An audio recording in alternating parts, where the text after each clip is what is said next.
Dans les secteurs de l'Oufira, du groupement Katonga, les centres de santé de référence Katonga, le marché de la paix et les centres hospitaliers Chinangwa sont construits grâce à la redevance minière.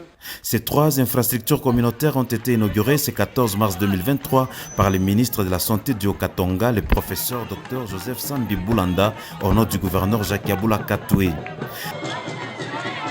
À plus ou moins 90 km de Lubumbashi vers la ville de Likasi dans le village Katonga, l'envoyé du gouverneur du Haut-Katonga a procédé à l'inauguration du marché de la paix. Il a appelé la population à la protection de cette infrastructure moderne d'une grande capacité d'accueil qui n'existait pas dans cette contrée périphérique. Après le marché, le professeur Dr Joseph Sambi Boulanda a procédé à l'inauguration dans le même village du centre de santé de référence Katonga, accompagné du chef de secteur de l'Oufira, Dominique Savio. Le numéro 1 de la santé du Haut-Katonga, après avoir coupé les rubans symboliques, visitait tous les services de cette infrastructure sanitaire, une première dans ce village. Au village Chinangwa, le professeur Dr Joseph Sambi Boulanda a présidé la cérémonie inaugurale du centre hospitalier moderne de Chinangwa. Face à la population, le message du ministre est axé sur les soucis du gouvernement Kaboula sur le bien-être de sa population et l'importance de s'enrôler. La structure médicale visitée et l'autorité ministérielle s'est dit satisfait pour la matérialisation de la couverture sanitaire universelle prônée par le président de la République et matérialisée en province par Jacques Yaboula Katoué, gouverneur. Je suis satisfait puisqu'à l'origine, le secteur de Bukanda, le secteur de la Lufira et d'autres secteurs étaient instruits pour collaborer avec nos services pour que les centres de santé ne soient pas construits comme des maisons d'habitation. C'est des structures très spéciales qui doivent répondre aux normes. Il faudrait que toutes les femmes congolaises et haut-katangaises en particulier, telles que le veut le chef de l'État, puissent avoir accès aux soins de qualité, que toute femme enceinte puisse mettre au monde, donc s'accoucher dans un centre où elle est assistée. Et nous saluons ici les actions de l'entité secteur FIRA qui s'inscrit dans la vision du chef de l'État de la couverture santé universelle. Et cela prouve que la province du Haut-Katanga est inscrite dans la vision du chef de l'État d'amener la population congolaise à un accès aux soins de qualité à moindre coût et sans s'appauvrir. Dans le même secteur de l'Oufira, le ministre de la Santé du Haut-Katonga s'est rendu compte de l'évolution des travaux en phase terminale de notre centre médical au village Katoto, financé par l'ETD de ce secteur.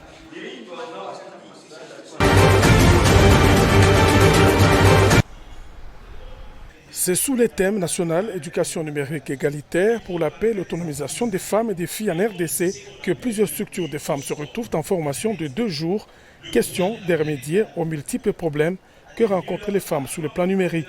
L'initiative émane du ministère provincial du genre, Femmes, Familles et Enfants. Pour ce premier jour, le professeur KMB, expert en informatique, a parlé de la notion de la monnaie électronique et impact sur l'autonomisation des femmes. Cette matière importante a permis aux participantes d'avoir une idée précise sur l'usage de l'ordinateur et du téléphone intelligent, comme quelques-unes le témoignent. Sous la coordination du ministère du genre, famille et enfants provincial, nous avons jugé utile à ce que nous puissions, après le lancement des activités du mois de la femme, organiser dans un premier lieu une table ronde à l'intention des responsables des différents réseaux des femmes pour permettre à ce que les femmes puissent réellement comprendre l'importance du numérique. Le moment est venu où nous devons nous mettre sur le numérique, nous devons vraiment mettre beaucoup d'attention sur le numérique pour pouvoir renforcer nos capacités, pour pouvoir être au même niveau que les autres sur le plan mondial. Et c'est vraiment très important parce que le monde évolue et l'Église, on ne va pas rester seulement le Saint-Esprit, oui. Il faut connaître le numérique pour bien passer le message. Notons que cette formation des femmes sur le numérique va se clôturer ce jeudi 15 mars 2023, toujours dans la salle Aroupé, avec comme sujet l'importance des réseaux sociaux pour la promotion des activités commerciales des femmes entrepreneurs. La Chambre de commerce belgo-congolaise et luxembourgeoise a organisé ce mardi une journée de réflexion sur l'obtention d'une carte pour étrangers à la Cassa degli Italiani. Devant les représentants de différentes entreprises qui utilisent les étrangers, la commissaire provinciale à l'emploi, travail et prévoyance sociale, Angélique Yongou-Mwamba, a exposé sur le processus à suivre pour l'obtention d'une carte de travail pour étrangers. Le deuxième intervenant, le chef de division de l'inspection provinciale du travail, Ezekiel Piana, a parlé de la procédure et du respect de la loi en la matière. La représentante de la DGM s'est attardée sur l'octroi des visas et les rôles de la DGM dans les entreprises qui utilisent les étrangers pour chuter avec le représentant de Sycamore qui lui a exposé sur son organisme qui tient à l'amélioration du système de travail en passant par l'obtention de la carte. À l'issue de cette rencontre, la commissaire provinciale à l'emploi, travail et prévoyance sociale, Angélique Yongou-Mwamba, a donné le résumé de cette rencontre. Il était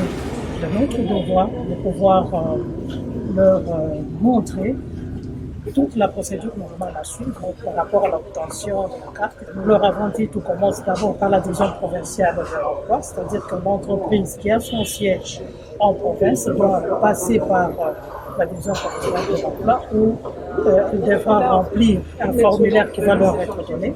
Et ensuite, après le traitement du dossier, le dossier sera transmis au niveau de Kinshasa à la Commission nationale de l'emploi de l'étranger, qui va statuer sur ce même dossier. Et après, avis et considération par un procès verbal, et là où la personne peut être rassurée que son dossier a été accepté ou rejeté. Les étrangers sont ainsi invités à avoir une carte de travail pour œuvrer calmement en République démocratique du Congo.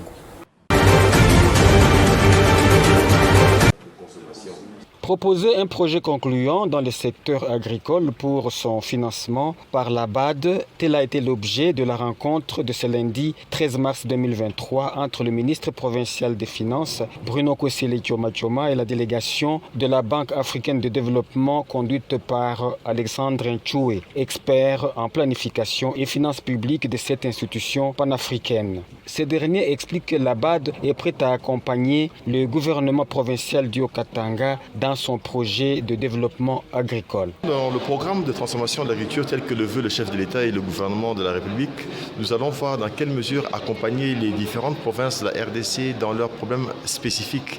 Et en ce qui concerne la province du Haut-Katanga, il y a cette question de la production de la farine de maïs qui pose problème. Et donc les efforts qui seront déployés consisteront à accompagner des projets dans ce sens, c'est-à-dire des projets qui viseront à accroître la production locale et réduire progressivement la dépendance par rapport aux importations qui essentiellement proviennent de la Zambie. Concernant la hausse de farine de maïs dans le marché mondial et celui de Lubumbashi, Alexandre Nchoué estime que la Banque africaine de développement est déterminée à accompagner la politique agricole du gouvernement provincial. Et donc derrière cette réflexion, il y aura aussi l'idée de voir comment créer des stocks stratégiques pour la province de manière bien sûr à maîtriser l'offre sur le marché et veiller à ce que les prix soient relativement bas et que l'on ne puisse pas rencontrer des situations telles que celles qu'on rencontre actuellement où le prix était initialement à 20 000 et qui passe à 65 000% alors que la population ne voit pas son revenu augmenter dans la même proportion. Ce qui veut dire que les efforts qui seront déployés dans le cadre des différentes activités aideront justement à résoudre ces problèmes-là et à garantir aussi cette sécurité alimentaire et cette stabilité sur le plan de la consommation. Notons que cette rencontre s'est déroulée dans le bureau du ministre provincial des Finances, Bruno Kosile Tchoma, qui avait à ses côtés la ministre de l'économie, Céline Kanyeba Munanga, et Joseph Nsambibulanda du budget. Une dernière sommation, un ultime avertissement a été donné aux occupants des emprises de la SNEL ce mardi 14 mars 2023. Il s'agit principalement de ceux se trouvant sous les lignes haute tension au niveau du terminus Golf Faustin à hauteur de la route de contournement et ceux du côté CRA dans le secteur du nouveau répartiteur Kassapa. Sans aller par le dos de la cuillère ni trop de diplomatie, Eric Mouta et Mireille Kiloupiangandwe leur ont demandé de vider les lieux 100 heures avant la fin de cette semaine pour permettre l'exécution des travaux de renforcement du réseau électrique de la ville de Lubumbashi. Tunakuya mjini gouvernement provincial kumeambia que vous avez jusque vendredi. Tunapenda hapa pote babakie wini wazi. A partir ya vendredi muko na mashiku jua kila kitu atoshe akatafute fasi ya kwenda kutumikia. Samedi opération inaanza ya kutosha vitu vyote ni fasi ya l'État. Juste après toute la délégation avec en tête le ministre provincial de l'Intérieur, madame le commissaire aux affaires foncières, assumant l'intérim de son collègue de l'énergie, le directeur régional sud de la SNEL et toute son équipe se sont rendus au camp Kimbeimbe. L'attention a été focalisée ici sur la cabine alimentant ce camp, cabine SNEL qui nécessite un dépannage en urgence. Les ministres présents sur place ont donné des garanties au commandant de la garde républicaine de l'implication du gouvernement provincial pour que cette situation soit décantée dans le temps. Le gouvernement provincial du Haut-Katanga compte aller en guerre contre la prolifération des panneaux publicitaires implantés ça et là à travers la ville de Lubumbashi sans aucun respect de la loi en la matière. La question a été débattue ce mardi 14 mars 2023 au cours d'une séance de travail ayant mis autour d'une table, d'une part, le ministre provincial des infrastructures, urbanisme et habitat, Eric Sakuyema Lukwesa, et la commissaire provinciale en charge de la culture et des arts, Immaculée Bagabé, et de l'autre, le chef de division provinciale de l'urbanisme ainsi que son collègue de la culture et des arts. Il était question de voir les voies et moyens de remettre de l'ordre dans ces secteurs. Souvient Kisimba, chef de division provinciale de l'urbanisme. Parce que l'autorité provinciale a vu que les panneaux sont implantés sans respecter les normes. C'est ainsi qu'on a échangé. C'est vrai, on a trouvé que l'autorité avait raison.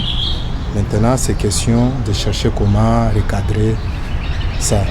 Après descendre des experts sur le terrain, les panneaux publicitaires qui ne vont pas respecter les normes seront purement et simplement arrachés, a dit le ministre provincial des infrastructures, Eric Sakuyema Lukwesa.